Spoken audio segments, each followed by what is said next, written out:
Hi, I'm Mike Hamilton at Lithia Toyota, and behind me I have a 2022 Corolla Hybrid. I'll be right back.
And I'm back. So a little bit windy here today, but hopefully this won't be picking it up on the mic.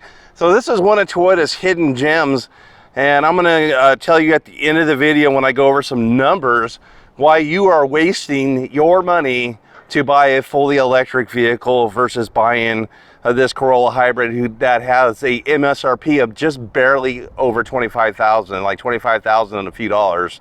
But this one here came out at 2019 and gets 52 and 53 miles a gallon, so 53 city, 52 highway. It's right up there with the best of the regular regenerative braking hybrid Priuses out there, not including the Prime, the plug-in model. But it's also less expensive than any level of the Prius, and it's the least expensive vehicle that Toyota sells in the domestically that gets over 50 miles a gallon. And they give you a lot of features for your money. This has the full complimentary suite of Toyota safety sense. So it has a adaptive cruise control, lane departure with steer assist, lane trace, pedestrian detection, cyclist detection, smart stop, pre-collision, good backup camera, Apple CarPlay, Android Auto, nice lights here with LED accents and LED high beams, low beams, stylish grille on it here. You see that blue, you already know right away it's an electrified vehicle. Let's go over to the side. These are hubcaps, but they are designed a special way to get this vehicle better fuel economy. They cut through the wind better. This is the only, I guess, say with the downfall of this vehicle is it only comes in one level, so you can only get this in an LE. But if you're just looking for a great commuter car, especially if you drive more than 15,000 miles a year, this car makes a lot of sense. It's so inexpensive versus anything out there that's electric, that's a long range electric, not like a 100-mile electric, but one of the long range electrics gets more than 200 miles, over 300 miles. This car is really great. So let's take a look on the inside real quick. You have basically some cheap materials in here with hard plastics, and but you do have some soft touch there. It's all injection molding, soft touch dash. We have a decent sized infotainment there that again that supports Apple CarPlay and Android Auto. You have emergency or e-brake, that's electric, brake hold. No power seats in this one here, but a lot of nice features. Let's take a look at the back here. So you do get a center armrest with cup holders here for the passengers in the back. It is a 5-seater. There's no charging ports or any USBs for rear passenger, but there is in the center console there, so you can bring power back. Coming to the back, nice stylish rear end on it, decent sized trunk for its size. Let me pop that real quick. We provide, as far as an all-weather cargo tray, that's optional, that's an accessory, but if it doesn't come, you can get it. Those seats fold down 60-40 split, so you could pass a larger thing through, but a good sized trunk for the size of the vehicle. Does not have blind spot monitors in this level of the vehicle. We do have our auto dimming high beams. Power windows, power mirrors, power locks are all in this vehicle, of course. Let's go ahead and get inside. This is your digital display. It has some analog and digital displays. It has, again, a bunch of different features in here with your Toyota safety sense is involved in this here. Lane departure and steer assist is in this one here. We have our trip information in here. This has your hybrid systems in there. And then you have all your Toyota safety sense. That's part of this here. No messages. If there's ever a problem, it would tell you what's wrong with the vehicle. Toyota gives you everything at a fingertips touch here for the driver here. So we have the toggle that controls that information center. We have pick up and hang up for a cell phone push to talk. So you could do that for the Toyota systems and also for Siri on here. And then over here we have all our cruise control, adaptive cruise control, lane departure, and on the bottom we have our radio information. Let's go ahead and take a look at the infotainment. This grew a few years ago to an 8-inch. The quality's gotten better too. Not the clearest, but you do have a really good size backup camera on here. And it works quite well. We do have connected maps for your apps. You could use Scout from Toyota, or you could use your ones from Apple CarPlay and Android Auto for Waze and Google Maps. Audio sources on here. You have a whole range of different types of audio. You can bring in AM, FM, Sirius XM is on trial. Anything you want to bring in through Bluetooth, and then also those apps support different internet music too. If you want to get in here and see the hybrid systems, we're going to go into, no, that's the wrong one here. And this will bring in the how this vehicle is getting power and how it's delivering power from both the engine and the electric motors, and how much charge you have on your hybrid batteries. Just a standard mirror on this here. We do have dome lights, vanity mirror lights. We have our SOS button, so that's for emergencies, but it also does roadside assistance and stolen vehicle locator for a trial period. And some of the higher models will have remote start and those things available to it also. We do have a CVT transmission on this thing here. You do have drive mode, so it does have a sport, a normal, and an eco mode. So driving and going fast or being in the mountains, it's good for the sport mode. If you're trying to get the fast fuel economy, you put it in eco. You have an electric mode, so it can run up to maybe a mile or two at crawl speeds, like 10-15 miles an hour, like stop and go traffic, without using the engine if you had a full charge on your hybrid battery.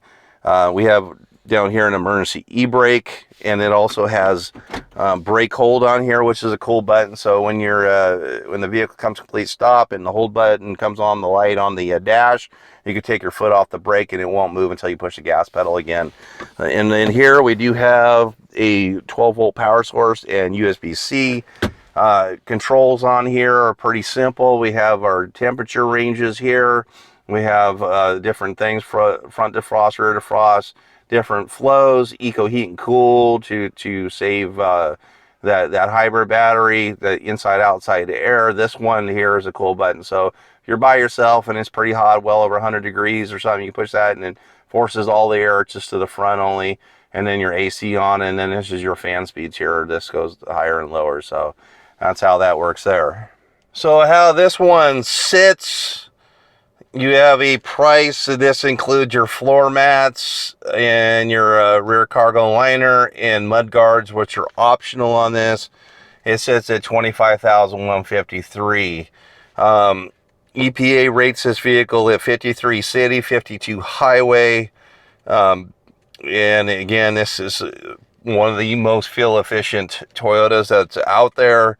And for a vehicle that goes over 50 miles per gallon, the least priced vehicle that does that in the Toyota lineup for here in domestically for us.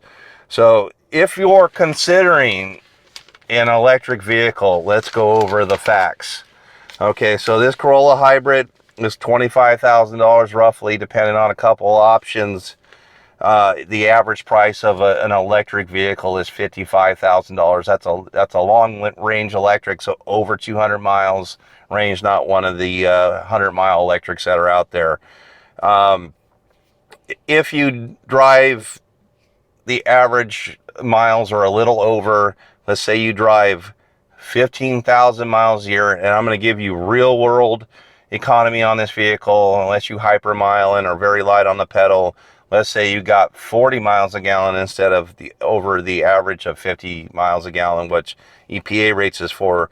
That would cost you 375 gallons of fuel a year for the mileage. And then at $4 a gallon, that's $1,500 a year for fuel. And if you take that, the cost of one of these electrics are more than $20,000 more expensive.